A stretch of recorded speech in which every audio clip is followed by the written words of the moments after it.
I'm JinJa Birkenbeuel. And I'm Esther, Ikoro, and we're the hosts of the Honest Field Guide podcast. Entrepreneurship is no joke. The journey is full of anticipation, failure, hope, and disappointment.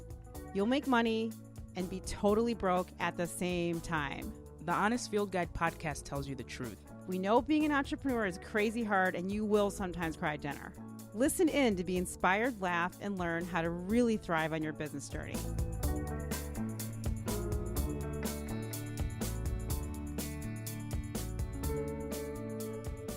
Episode 1, The State of Social. There are a lot of things to know about social media channels that aren't obvious. Things that you should be thinking about, things that you should and shouldn't be doing.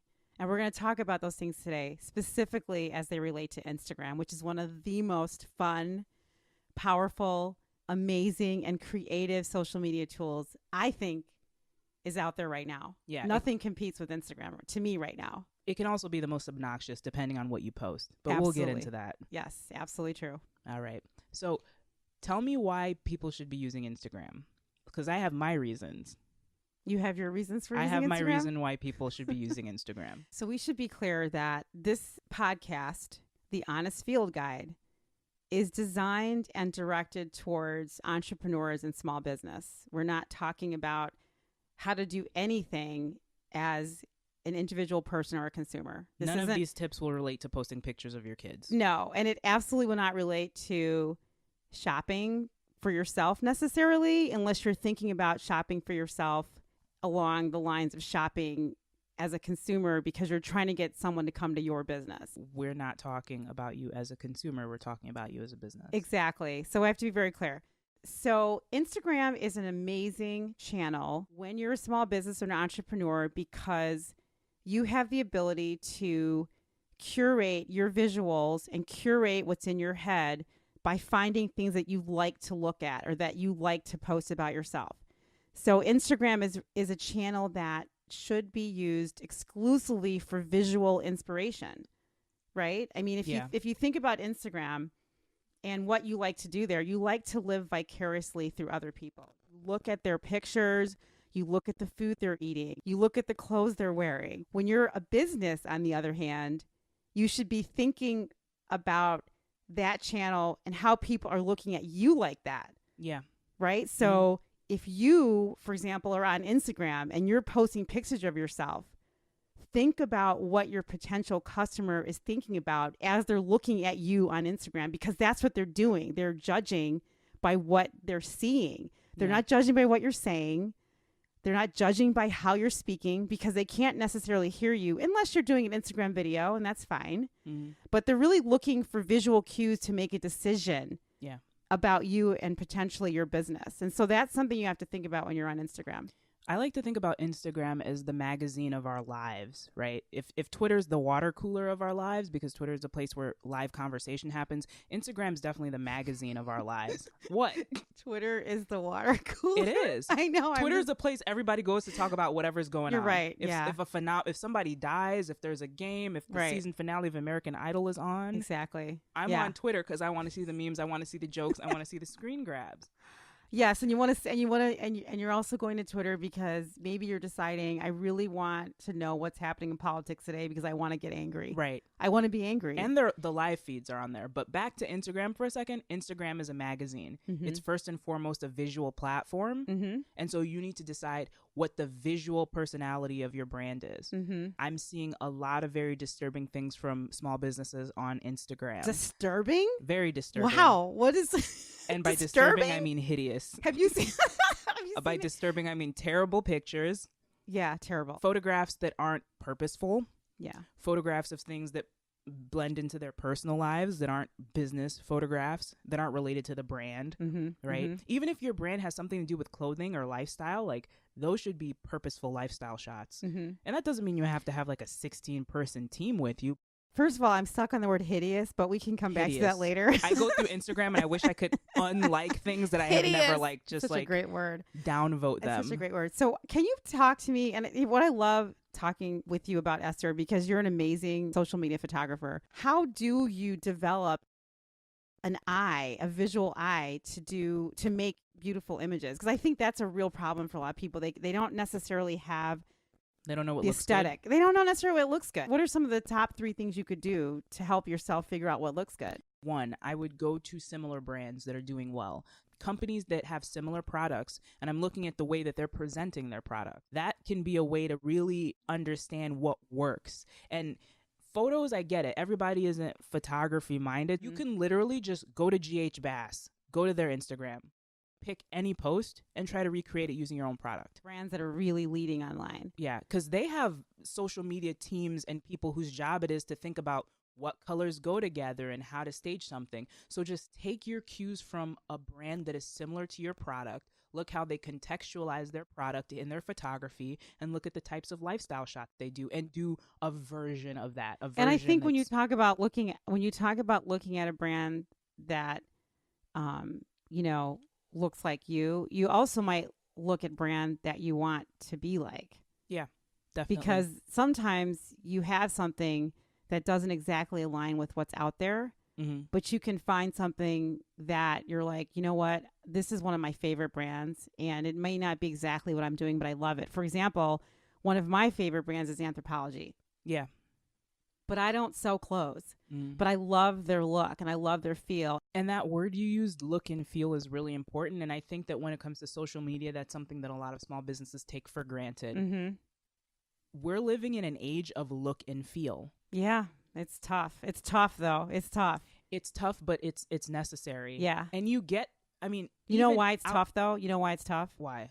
Because you always have to be on. Yeah. Welcome to the real world. Go get a regular job if you don't want to do this. This is what it takes. I'm sorry. You could go work somewhere and have somebody do the look and feel for you. You know what? You're right. But if you want to own your own business, this is what it means to own a business in 2018. Yeah. You are a living brand. Yeah. You have to be constantly engaging and creating and producing content that not only adds value, but pushes your brand personality forward. Yeah, you're right. And especially with, and the thing that's, Instagram is really low-hanging fruit, right? It really is. Because when you think about, by comparison to other channels like LinkedIn, when you're putting content on LinkedIn, you have to think very intelligently and deeply about the content, because you're writing words to paper, or you're thinking about subjects and policy and issues that matter in your field. But with Instagram, you can't phone it in.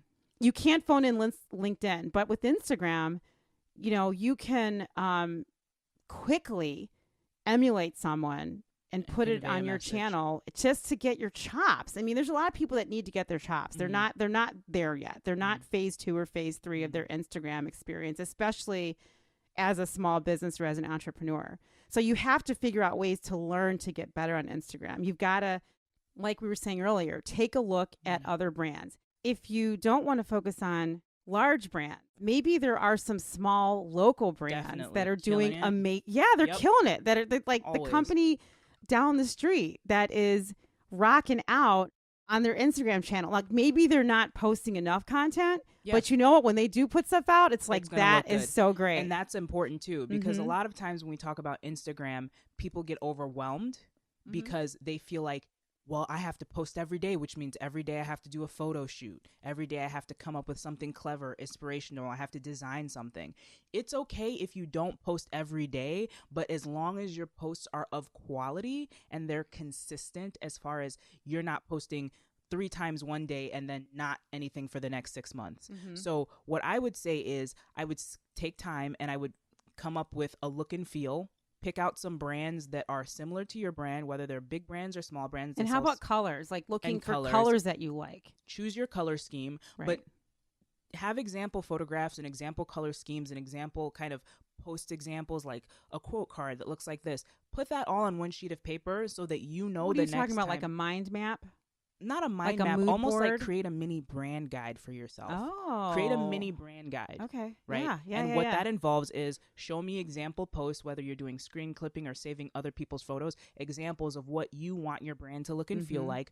Pull out some example colors of what you want your brand to emulate, like in case you want to farm out some of this work. And also example posts, not just of the types of photographs, but if there are things other than photographs, like we have a sale on this day, just pull out examples of things that you want your brand to be doing. Another thing is, you're talking about quote cards. That's really easy too. I mean, people love looking at inspirational quotes. They love it. Every quote you see may not resonate with you, but something will resonate with someone. So I think, when you talk about that, you can find people that you like what they say. I mean, I love some of the things that Oprah Winfrey says. You can share other people's Instagram posts. That's I don't think they let you do that anymore.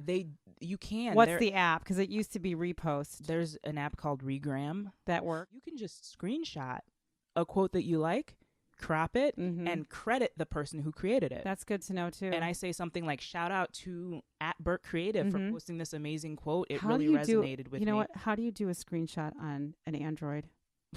To take a screenshot on an Android phone, you're going to want to press the power and the home button. And you have to dedicate time. There has to be, I know everyone's busy. That's the world we live in. Everyone wears multiple hats, especially in small business. You have to carve out some time to sit down and make a couple pieces of content. So take maybe like 10 photographs that fit into that brand guide that you've created yourself. And then decide, hey, maybe I'm going to make one post a week. Now you've got 10 weeks worth of content. But the thing about Instagram that I think is really important that people don't realize is that when you make a good post, people go back sometimes and look at your entire feed. So when I talk about the importance of a brand guideline and having that consistent look and feel, it's because someone's going to go to your page and say, hey, I like this quote. Let me look at what else this person's posting. Yeah. And I mean, just like to give you some tactics too on when you talk about creating a brand guide, tactically, you can use a platform like Google Docs and open it up and drag pictures, paste all that stuff in there. Drag pictures from your URL that you found, or drag pictures from Instagram, or take a screenshot on your computer and put them into a Google document. You don't have to make it fancy. You can also do a search on Google for, brand guideline book. And it's not dissimilar from doing, a mood or vision board on the wall. But having a document that you can open up and pull things in and out of, like a Google Doc, is really a powerful tool. I want to switch gears just a little bit. I want to talk about, this is actually a good point. You said people go and look at all the pictures that you've been posting, and they'll go to your channel. So that's why it's important to have a bunch next to each other, because if you made one good post and then I go back and there's a plate of pasta on your page, I'm going to be like, oh. Confusing. What is this person thinking? So line them up and make sure that you have a nice little chunk of consistent photographs and content. And keep in mind, I mean, we are talking about business representation and entrepreneur representation. We're not talking about your private Instagram channel that people have to request to see what's Save on the there. Pesto for your private page. Exactly. How's that for a tongue twister? This is really for your business. So one of the other things that I like to consider is think before you like something on Instagram. Yes, God. Think before you like. What did you say? Yes, God. Yes, please. Look at God. That was a word. That was scripture. I mean, you want to think before you like, because when you like something, everybody can see I don't know what if people you've know liked. that Instagram does that. I'm telling you, it does. I can go on and see what you liked. Yeah, you can. And you know what? There might be some things that you're liking, like just instantly, or oh, I love this, I love it, you're just clicking like a crazy, like I want this, I love it, it's great. But after a while, when someone goes back to look at what you've liked, it looks junky. You're like, ooh, people, they'll form an impression about you based on what you like. And Instagram will form an impression on you based on what you like. That's another thing, because talk about that. Talk about the algorithm that Instagram will pull up. I'll give you a couple hacks. If you really like something but you don't want people to know that you liked it, why don't you just bookmark it? Good and idea. Create your own bookmark. I have bookmarks for several things, and bookmarking is low key like the secret weapon. Can you print from a bookmark? I think you can probably screenshot it and print out that way. Who's printing stuff out physically? Well, so besides when you're you? Well, no, it's not. Well, you can look at Instagram on your computer, on a desktop. Yeah, and I know. Can just print you can that see screen. lots of stuff. Yeah. So here's what I do. I have several bookmark categories. And the great thing about this bookmarks feature on Instagram is that you can label the bookmarks. So you can have a set of bookmarks that say inspiration. And every time I come across a photograph that looks like something that I want to emulate for my brand, I hit the bookmark button and it lets me add it to whatever bookmark bin that I want to. So I'll add it to my inspiration bookmark section. Mm-hmm. And so now all you have to do is go to that section and you have this whole list of posts. Mm-hmm. So you don't even necessarily have to drag it into a Google Doc. You just have the Instagram bookmarks right there. Mm-hmm. Also, when you bookmark something, it's private. It's completely private. So sort of Instagram.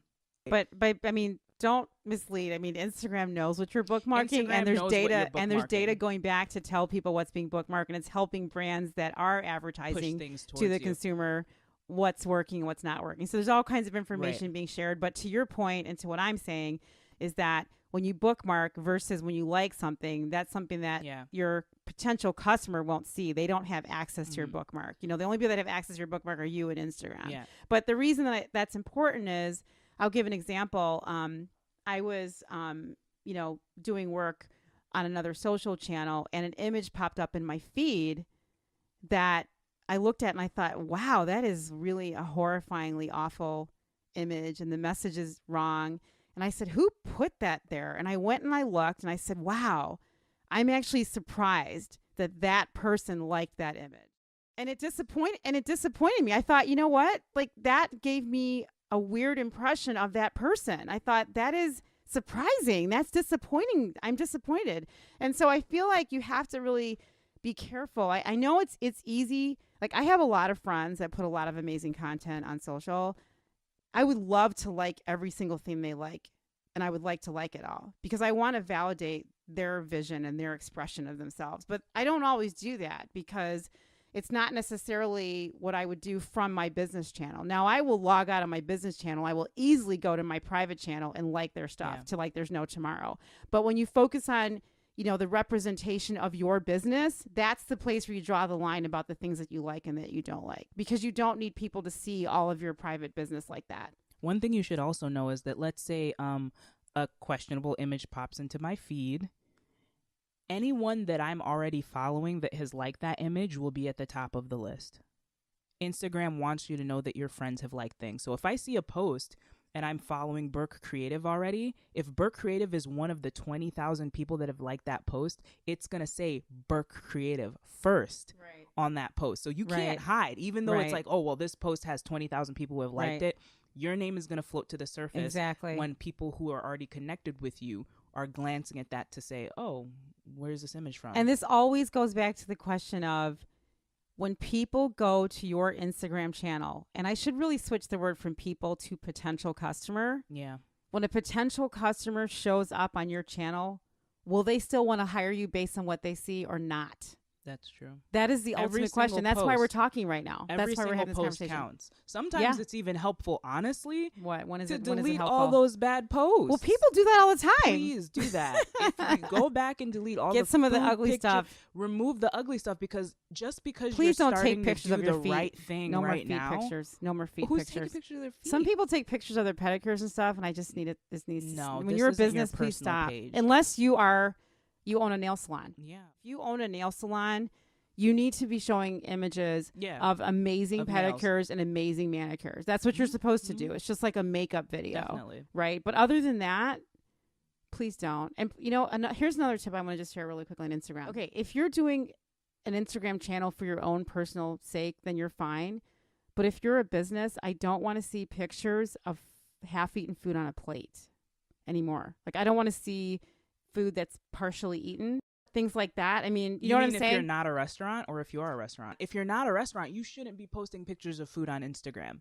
This is a great conversation, because I advise my small business client, please, when you're out on a vacation, don't post on Instagram your vacation shot unless there's a story behind it. Exactly. And the story needs to be, I had a great quarter. I killed it last week. I landed a new client, and guess what? Play hard. Guess what? I actually am treating myself to a vacation, and I'm going. And that's the only time you should do that. Do you agree? I mean, don't you think that's kind of, or if you do have a smorgasbord in front of you, and that food is amazing. And it's not the and it's food. beautiful. It's beautiful. It's beautiful. It's not like this isn't a ham sandwich. It's not the ham sandwich, or it's not the amazing food you grilled in your backyard. Yeah. Right? It's beautiful. Right? It's beautiful to look at food. Like, you've got to do something like that. And there's a story. The key word that you said is there's a story behind it, because Instagram is also about the context. And it's a business story. It's your business story. And well, here's the thing.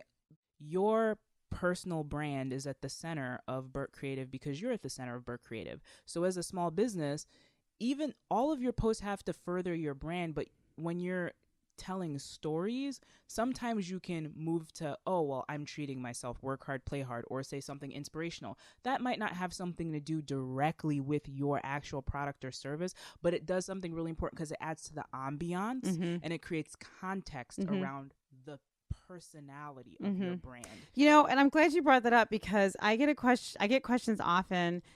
I'm a professional services company. I don't have a food business. I don't sell clothes. I don't sell shoes. I don't have a product or an object that I can put on a table and show how beautiful it is, right? I'm a lawyer. I'm an attorney. I'm an accountant. Thing. I know. No, I stopped and started again, so you can edit that out. Okay. Just say you're a lawyer. I'm professional services. You know, I don't have beautiful things to take pictures of. I don't have food. I don't have clothes. I don't have jewelry. I don't have makeup. I don't have things like that. I don't even actually do makeup, for example. If you did makeup, Instagram's great. Showing people how to apply makeup is fabulous for Instagram. But if you're a lawyer, what do you post I'm on a Instagram? lawyer, or I'm a project manager for a construction company, or, let me just put a couple more examples out there. Or I am a political consultant, or I'm an event planner. I don't actually do the events. I mean, there's so many different options for professional services. Question. What is the simple question? Social media is about relationships. You have to first ask yourself what matters to your client. And that's a really good example, because those examples of things that aren't product based are good examples of the way that we should all be thinking about social media.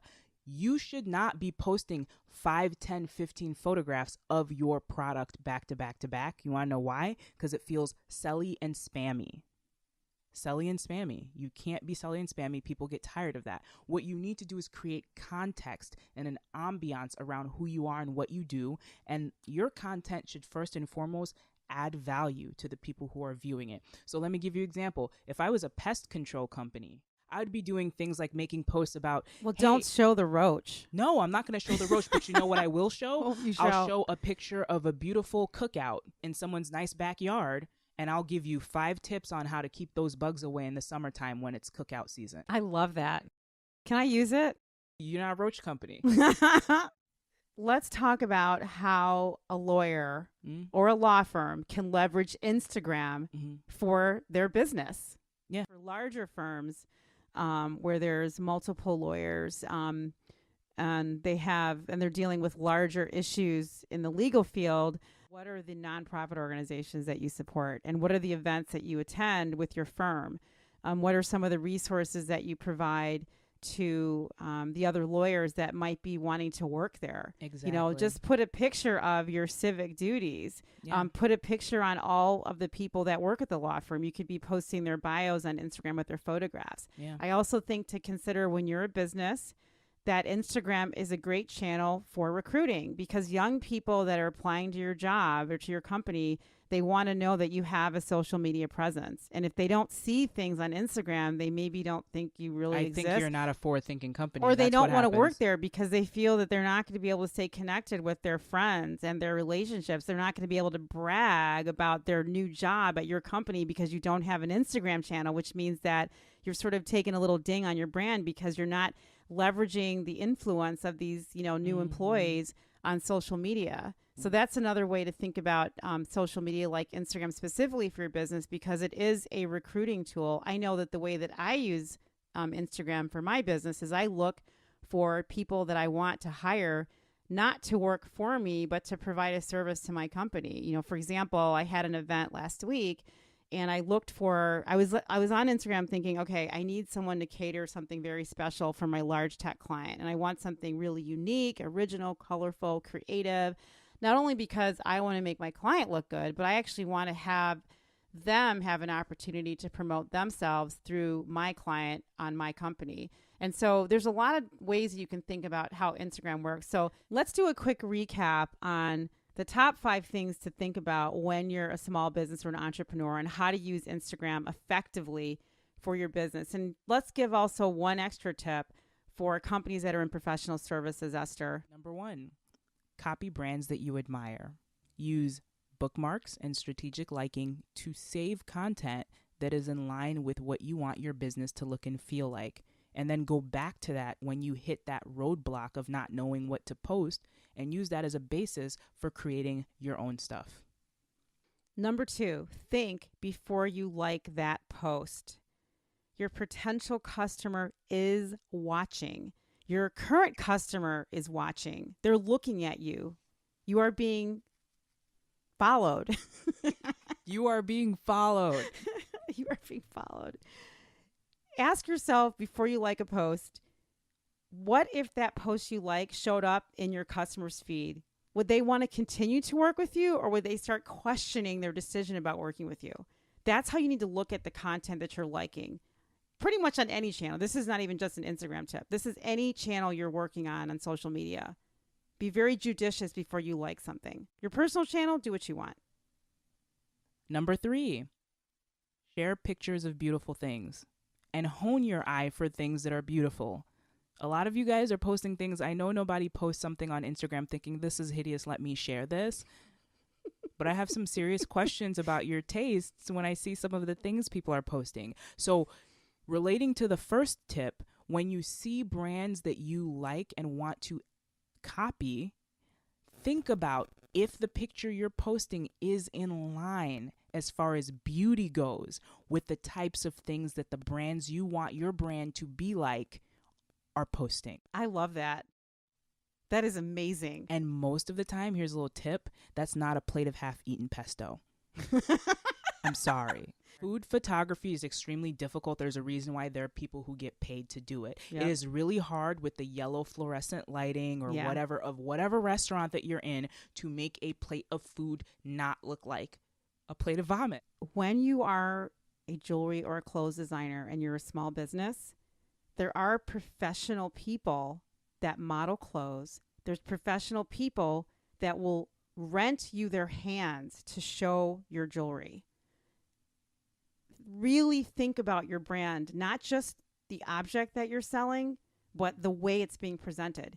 If your piece of jewelry is on a hand that is not appealing to look at, it looks like it's been punching a wall or something. I mean, that does not inspire me to want your jewelry, because I want to look at, I hate to say this because you feel like, well, appearances don't matter, but they really do on Instagram. All branding is aspirational. It is aspirational. People look at things and they want to look like that or feel like that or be like that. And so just look at your images and say, the way that my object looks on that table, or the way that my object looks on that plate, the way my cupcake is appearing on my client's buffet table. Like, take a look at the environment and the surroundings. This is what Esther is talking about when she's talking about sharing beautiful things. You've got to hone your eye a little bit more closely on what you're doing.